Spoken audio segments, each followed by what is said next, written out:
alamsala merci kalo klimuga ani shegi samba fla ani mugan nani hamunu sogolundo ana malikono malikoka malikono fini bolola serofe o bela jerali nyatuma o bismillah ka kuna fini o keneka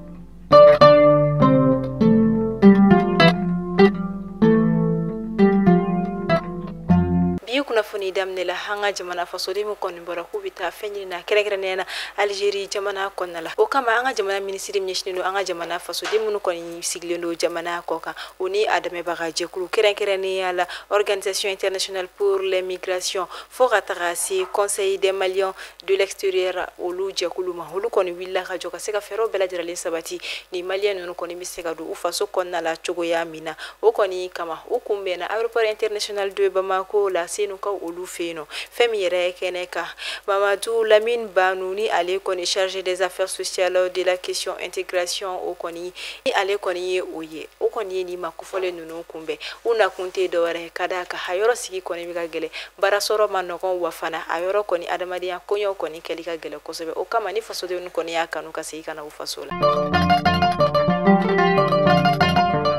Jakulu mianga jamana konna la ni uyi mouvement ambiko ni ale koni presidenti Fatoumata Batouli Nyani abe sansa babonya ko babi akoni me demeta kanyeshi anga jamana politique la ka munu koni tanyana olu muso olu koni ma nyina koni abeta fo femi kado ka fo police muso filiato kemeduru boyanko akoni bolo fe koni demeta kanyeshi munu masungalo ni okomu konna la ni demedi yere koni keneka ni baraw nyemne la femi mouvement yere koni vice presidenti ni uyi madame Touré Binta Nyani ale yere koni fi yere koni keneka contrôleur principal de police Mamutu Togolani ale koni kuyi anga jamana direction de police abe sansa babonya ko bobi jakulu mi anga jamana konrani abe fo ale ma mouvement ambikoni ale presidenti Fatoumata Batouli Nyani ale be demeta kanyeshi anga jamana police la kamunu koni intanyana olu muso olu koni ma nyina koni abe talike bolo fe chamana ni obe talike sugoro tulu malo nono ale ni nyola kadi olu koni masungalo okumu konnala ni koni demain 70 ala femi ni musula ka koni fe kada ko abe wakati temambo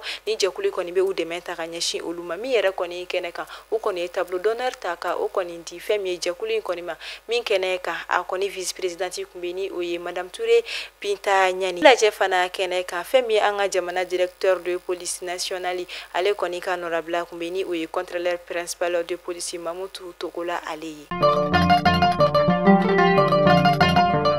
Ameta moptika ofeno ni wakati na jakulu munu kolombeni obetalike muso jakulu biduru boyanko munu bora osigero laka asabu ke lakana balia ko koninye olu koninye deme koni soro femi barake mine kota fanfela la kwase yere deme chugo ya mina kerenkere ni ala femi na ko sene jakof bayele mali ani safne gla ona nyogona chama okumu konala deme kasaviti jo fo sefa wari million biolo vla ani duru boyanko mi koni sababu ya kera ONG Femme et Développement aleni projet agafiata ma olu koni fe projet yere koni financera femi Royaume Uni mogoli fe ni kunte dore wala sani musola ka kasika u yere de meka doke u yere chogomna de men koni dira Medina kura so kura aleni so farai ale quartier la sigibaga odema de men koni mina nyashi musola ka kemeshiki ani biduru boyanko de koni ma ni koni yeni jakulu tagalaje jakulu bisaba ani kelen koni mbala munu koni ka baraye balu fen fere koni yeni obetalike dumini fen ola o kofe jakulu tamala munu koni ka baraye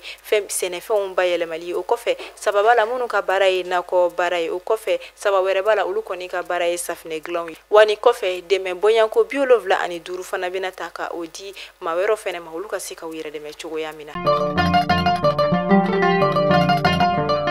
Ameta sankaw feno ni wakati na kamiltere mi koni baraw biga ke sankaw feno ayera ka fo baraw koni be senka wa abaraw biga tanya kosobe atena metuguni jouer kalo nata samba fla ani muganda ni baraw bela jirale mi ka kunche colonel major Ousmane Sangare ale koni sena bolke kata kenan nukanga sikata inyeda abaraka to ka akoni bara nunu Syria kadaka aya yira ka fo baraw taka to koni kai sankono niye a tagalaje abita fo sefa wari miliyari muga ani duru boyanku mi koni mbedu na ko fe ani yiri don koni na kadu anga jamana kɔnɔna la nin kɔni kɛra fɛn min ye sigi ye min kɛra Sikasokaw olu fɛ yen nɔ fɛn min ye an ka jamana nakɔ sɛnɛnaw ale ni a ko ɲɛɲɛnabɔbagaw kɔni ka sigi kɛnɛ kan u y'u sigi ka hakili jagabɔ kɛ walasa u bɛ se ka fɛɛrɛ sɔrɔ cogoya min na ka se ka o ko kɔni bayɛlɛma ɲɔni an ka sɛbɛnwari miliyari 25 bɔyanko bɛɛ don fɛn min ye yiriden ale ni nakɔ sɛnɛfɛnw la ka bɔ kɔkan ka don an ka jamana kɔnɔna la an ka yɛrɛ ta don bala walasa mɔgɔ wɛrɛw bɛ se ka o ɲɔgɔn don an ta la cogoya min na ni hakilila kɔni sɔrɔlen kɔfɛ ni maaw kɔni bolo fɛn min ye ka dɔn ka fɔ Banque mondiale ale yɛrɛ kɔni ye a ka dɛmɛ bɛɛ lajɛlen yira o ko kɔni na. Sangani journée mondiale de lutte contre la tuberculose min bɛ ɲɛnamaya san o san marisi kalo tile 24 diɲɛ fantan ani 4 bɛɛ lajɛlen fɛ o hukumu kɔnɔna la an ka jamana kɔnɔna la jɛkulu min bɛ ni a bɛ fɔ o ma cellule de lutte contre le VIH sida la tuberculose o ni a ɲɔgɔnna wɛrɛ olu kɔni ye kunnafoni lajɛ dɔ kɔni labɛn min kɛnɛ kan a yirala k'a fɔ san 2023 kɔnɔna la tuberculose bana o kɔni kɛra maa 450 bɔyanko de kɔni sata ye. CHU Gabriel Touré ni ale kɔni dɔgɔtɔrɔsoba sabanan ye an ka jamana kɔnɔna la ɲɛmadali kɔni bɛ kɛ minnu fɛ u ka baara kɛcogoya ani u ka baara sengo la o kɔni fɛ ka sanga ni san 2024 u ka budget kɔni bɔlen min kɔni dira u ka conseil d'administration kɔni senfɛ u kɔni ka laɲini ka se ka baarabaw kɔni kɛ ka d'a kan san 2023 kɔni o ma se ka kɛ baaraba ye u bolo kosɛbɛ ka d'a kan fɛn min ka dɔn k'a fɔ minɛnko kɔni kun b'o la ani fana wariko manki kɔni kun bɛ u ka yɔrɔ fanfɛla la min kɔni kɛra sababu ye n'u kɔni ma se ka laɲinibaw kɔni sabati o kɔnɔna la o kama san 2024 kɔnɔna la u ka budget kɔni taara jɔ fɔ sɛbɛnwari miliyari 6 bɔyanko min kɔni bɛna to u bɛna se ka gɛlɛya caman kɔni kɛlɛ ka dekun caman fɛnɛ kɛlɛ ka bɔ fɛn min kɛnɛyako ta bina ko kan an ka jamana kɔnɔna kabini taratadon tɛmɛnen na an ka jamana faba kɔnɔna la a baaraw bɛɛ lajɛlen kɔni bolodala Bamako lycée technique kɔni kɔnɔna la ni formation in kɔni taara ka ɲɛsin fɛn min an ka jamana kɔnɔna la faranko arabu minnu bɛ ni o kɔni kalanyɔrɔ minnu kɔni n'olu bɛ arabu ale ni français kɔni kala formation in taara ka ɲɛsin o kɔni lakɔli mɛtiriw ma ka d'a kan fɛn min sariya dɔ kɔni sigira sen kan walima laɲini dɔ kɔni sigira sen kan kabini san 2019 wagati olu la fɛn min ka dɔn k'a fɔ faranko arabu lakɔliso kelen-kelenna bɛɛ lajɛlen kɔnɔna la ka français kɔni kalan denmisɛnninw kunna kabini kilasi fɔlɔ la wa o tɛ a bannen ye wa fɛn min ye ka dɔn k'a fɔ matière scientifique ni o kɔni bɛ tali kɛ mathématique la physique chimie walima ka taa se fɔ biologie olu kɔni ma ka olu fana kalan français kan na walasa fɛn min ye danfara kana se ka kɛ walima ɲɔgɔn faamuyabaliya kana se ka kɛ faranko arabu lakɔlidenw ani minnu kɔni bɛ ka lakɔli gansan yɛrɛ kɔni kɛ olu ni ɲɔgɔn cɛ ni kɔni laɲini kɛla kabini san 2019 ni a baaraw kɔni kan ka sigi sen kan ni a kan ka waleya fana faranko arabu lakɔliso kelen-kelenna bɛɛ lajɛlen la o kama u kɔni formation dɔ kɔni sigi min kɔni daminɛla kabini taratadon tɛmɛnen wa n'a bɛ kɛ to sen na fɔ tile 6 bɔyanko. Tunga lafiya ka san 2024 programme e maa min bɛ yen nɔ ko terrain t'i bolo terrain bɛ tunga lafiya bolo banangɔrɔnikaw fɛ yen nɔ terrain kelen-kelenna bɛɛ lajɛlen titre foncier de 15/20 i bɛ se k'a dɔgɔdɔgɔnin sara kalo kalo euro wari 573 awɔ euro wari 573 fo san kelen o kɔnɔna la walima euro wari 380 kalo 18 kɔnɔna la terrain yɛrɛ musaka ye sefawari miliyɔn 4,100 ye n'i tilala terrain sarali la terrain papier ale bɛ kɛ i ta ye e maa min fana bɛ yen nɔ ko terrain b'i bolo i bɛ fɛ k'a jɔ a musaka bɛɛ t'i bolo yɔrɔnin kelen i bɛ se k'i sen don tunga lafiya ka tɔn na ni o ye pari ye n'o ye sojɔ tɔn ye o tuma la san 2024 tɔgɔ sɛbɛn olu daminɛna villa simple ale ye miliyɔn 26 ye a tɔn wari ye euro wari 580 ye étage duplex ale ye miliyɔn 42 ye a tɔn wari ye euro wari 780 ye n'i bɛ fɛ ka i tɔgɔ sɛbɛn a wele an ka nɛgɛjuru sira la e maa min fana bɛ yen nɔ ko appartement ka di ye tunga lafiya bɛna appartement kɛ banangɔrɔnikaw fɛ yen nɔ appartement sɔngɔ ye miliyɔn 24 ye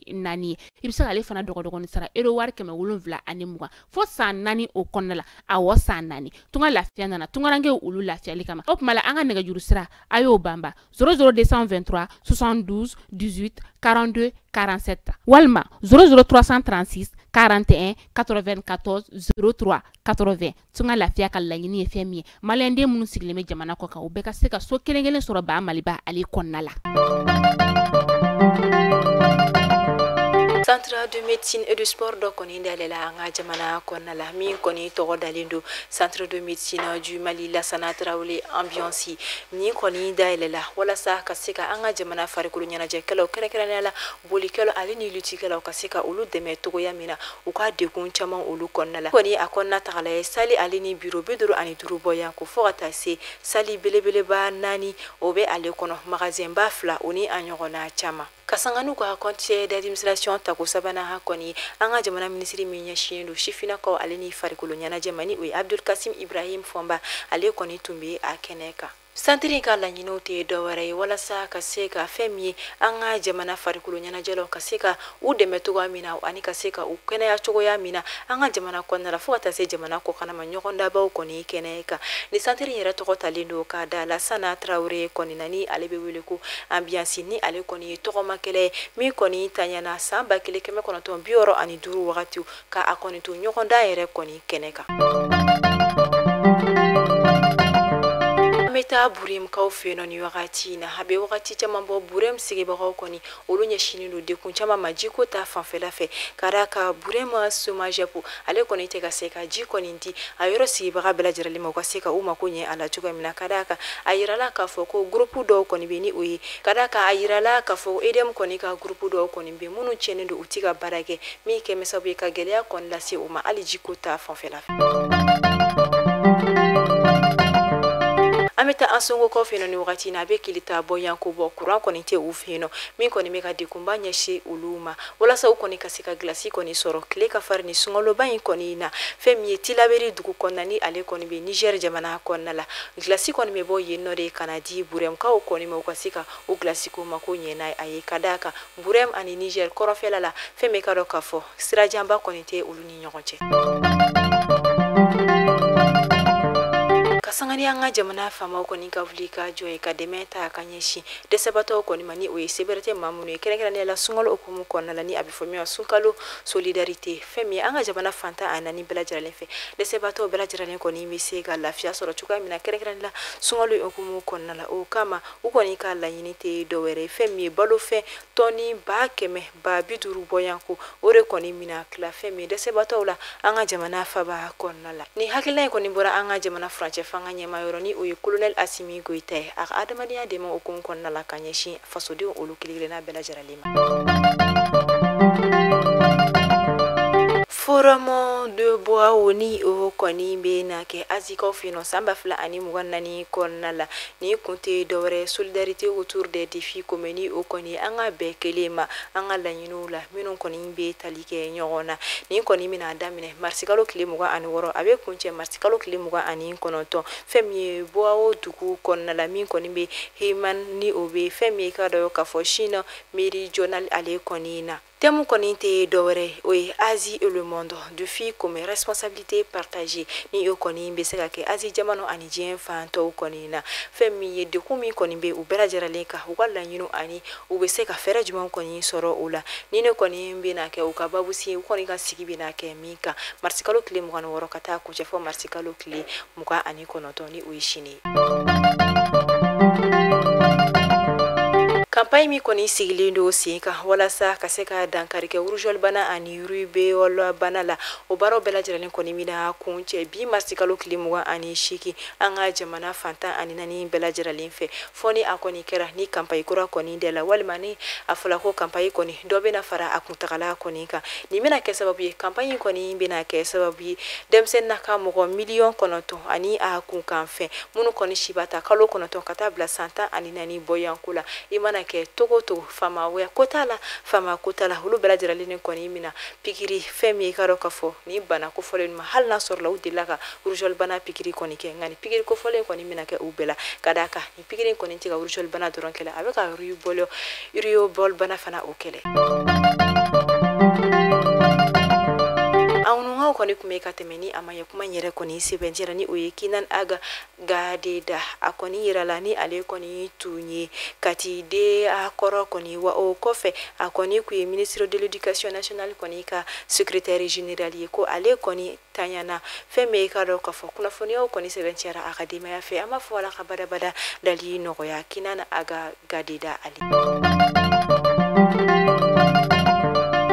koni kuncela Association des élèves et étudiants du Mali ni oye ayami alla sorola anga jamana fama koni tungu ko o jakulu koni ko bana peunga ni jakulu koni mauma so oma nga femi faculté des droits privés ni oye FDP badala buku kulu sanfé kabini doko kun koni damnela femi licence 3 ni oye L3 munu koni be 3e année koni na o mogota ani duru boyanko koni tunna kadaka hayera kafuku ube uwele téléphone dila kafuku kana ko eriyon koni be eriyon koni kofe ute yetuguni ukubariate do abe yira kafoko ni manunu koni tununa mawo koni ayira kafoko ayem mamuru koro koni dunga ube tunu chukodi ni koni keme kamana gamba koye femi ayem mamuru belajirali ali ni femi FT prima be fokata si étudiant kelen la belajirali makadaka mate utunu kudo